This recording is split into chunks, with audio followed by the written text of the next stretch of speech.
جنہوں نے نماز کو ضائع کر دیا اور خواہشات نفسانی کے پیچھے لگ گئے، سو ان قریب ان کو گمراہی کی سزا ملے گی۔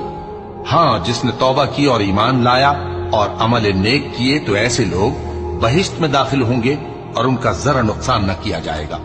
یعنی ہمیشہ کی بہشتوں میں جس کا اللہ نے اپنے بندوں سے وعدہ کیا ہے کہ جو ان کی آنکھوں سے پوشیدہ ہے۔ بے شک اس کا وعدہ نیکوکاروں کے سامنے آنے والا ہے، وہ اس میں سلام کے سوا کوئی بےہودہ کلام نہ سنیں گے اور ان کو صبح و شام کھانا ملے گا۔ یہی وہ جنت ہے جس کا ہم اپنے بندوں میں سے ایسے شخص کو مالک بنائیں گے جو پرہیزگار ہوگا۔ اور فرشتوں نے پیغمبر کو جواب دیا کہ ہم تمہارے پروردگار کے حکم کے سوا اتر نہیں سکتے، جو کچھ ہمارے آگے ہے اور جو پیچھے ہے اور جو اس کے درمیان ہے سب اسی کا ہے، اور تمہارا پروردگار بھولنے والا نہیں،